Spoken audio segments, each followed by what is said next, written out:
ازيكم حبايبي؟ عاملين ايه؟ يا رب تكونوا بخير ان شاء الله. كل سنه وانتم طيبين. النهارده هنعمل معاكم حلو الجلاش بالطريقه ان شاء الله تبقى سهله وبسيطه وهتعجبكم باذن الله ونخلصه في السريع. معانا ايه؟ معانا سمنه مذابه، ممكن تكون زبده براحتكم خالص. معانا فيها برضو زيت، وكمان معلقه صغيره بيكنج باودر اللي هي صغنونه كده، يعني نص معلقه صغيره بيكنج باودر. وهنحط معانا هنا كمان سكر. السكر بتاعي ده بني، طبعا ما عندكوش بني يبقى سكر عادي. وهنحط معاه عسل ونضربه شويه في الكبه، هيبقى عندنا السكر البني بتاعنا. معانا كمان كاكاو، بالشكل اللي انتم شايفينه ده كاكاو، ومعانا قرفه وذره ملح. وما ننساش ذره الملح بتاعتنا اساسي عشان تديني الطعم الجميل اللي بيعادل لي الطعم معانا. ومعانا لفه الجلاش، ولازم تكون متغطيه بالشكل اللي انتم شايفينه ده عشان رقائق الجلاش عندنا بتنشف بسرعه. يبقى هنعمل ايه؟ هنجيب السكر البني بتاعي، هنحط عليه معلقه كاكاو. عايزين تشيلوا الكاكاو براحتكم خالص وتستكفوا بالقرفه ماشي، عايزين تستكفوا بالكاكاو وتشيلوا القرفه برضو ماشي، مفيش اي مشاكل، ده او ده على حسب الاولاد عندكم بتحب ايه. هنحط ذره الملح بتاعتنا عشان تعادل الطعم وتديني طعم كويس جدا. هنعمل ايه دلوقتي؟ هنبتدي نقلب. طبعا زي ما انا قلت معانا السمنه المذابه، فيها معلقه بيكنج باودر، وفيها الزيت بتاعنا معلقتين كده 3 زيت. هنقلب ده كده ونبتدي نفرد الجلاش عندنا ونوريكم هنعمل ايه. جبنا الجلاش بتاعنا اهو، فردناه، هنمسحه مسحه كده بالزبده عندي، الزبده والزيت بالشكل ده اهو. طبعا هنحط فوق بعض 3 ورقات، وبين كل ورقه والتانيه هندهن زي ما انتم شايفين كده بالشكل ده اهو لحد الاخر كده اهو.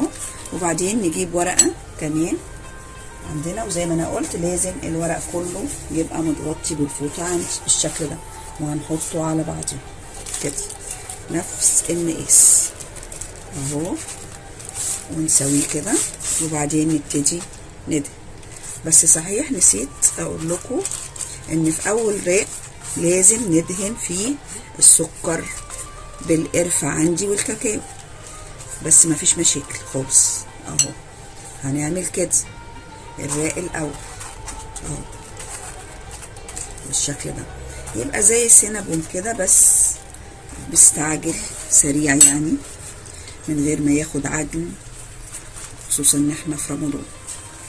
وبرده تحت كده بالشكل ده اهو، مفيش مشاكل عشان لو نسينا يبقى كده اهو.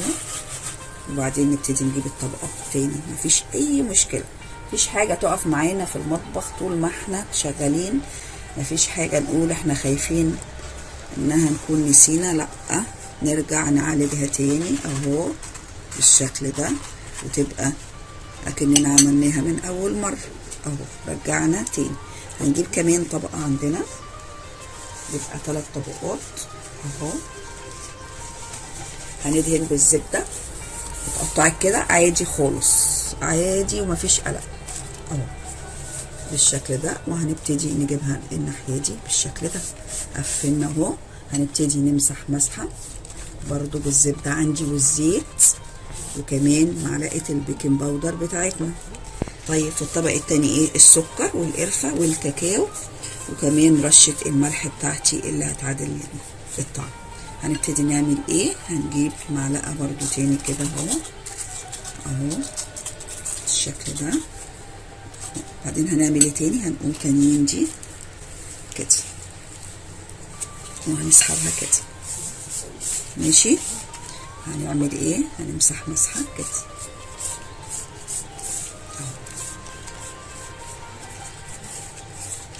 وبعدين نقوم رشين معلقه برضو السكر. عايزين زي ما انا قلت نشيل الكاكاو ماشي ونستكفى بالقرفه، مفيش اي مشكله. عايزين نستكفى بالقرفه والسكر برضو مفيش اي مشكله اهو كده زي ما انتوا شايفين. هجيبها بقى الناحيه التانيه كده اهو، وادهن برضو دهنه كان تانيه عشان خاطر كده انتوا شايفين. عشان خاطر ايه؟ عشان الخاطر المنظر ده مش عايزاه يبقى في الوش كده. وبعدين ادهن كده اهو زي ما انتوا شايفين. بس الشكل عامل ازاي؟ انا عايزه الشكل ده. وبعدين نبتدي بقى، هنبتدي نلف كده خالص اهو. عايزين تعملوا بقى ايه؟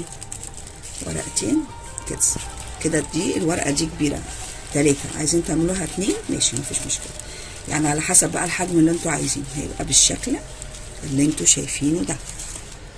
شايفين هنحط فين؟ هنجيب صينيه ندهنها زبده من تحت او سمنه براحتكم خالص بالشكل ده، ونبتدي نحط عندي الجلاش بالشكل اللي انتوا شايفينه ده.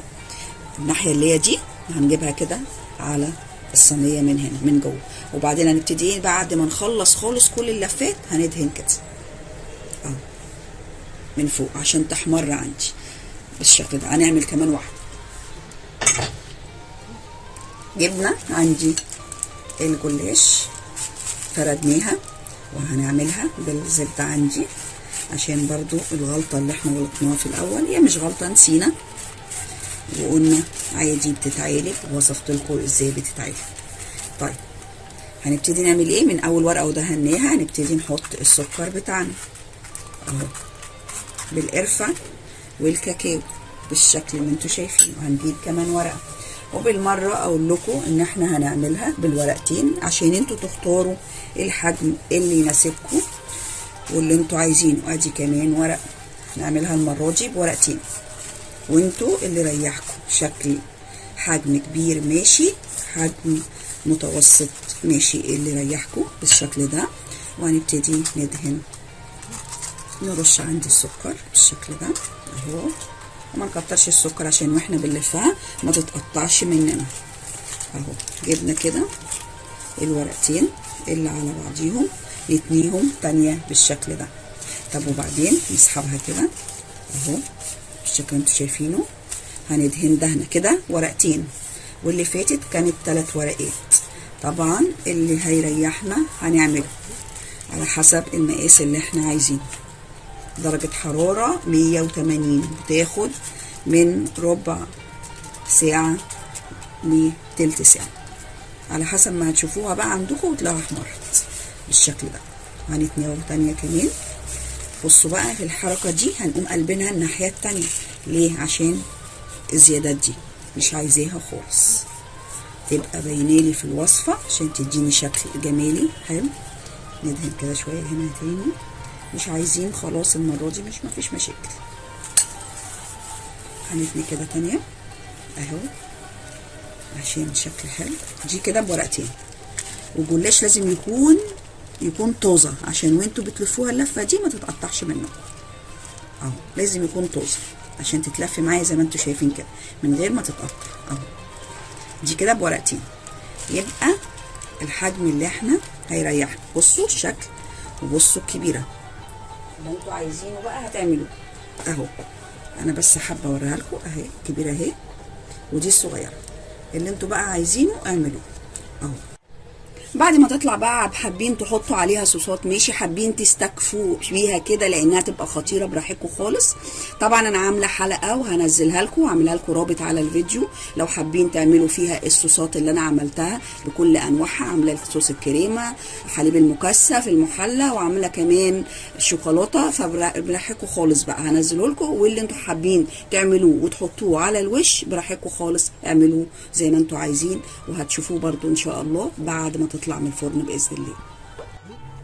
وبكده نكون خلصنا حلوى الجلاش السريعه اللي ما بتاخدش وقت. وكل سنه وانتم طيبين، واشوفكم ان شاء الله في فيديو تاني باذن الله.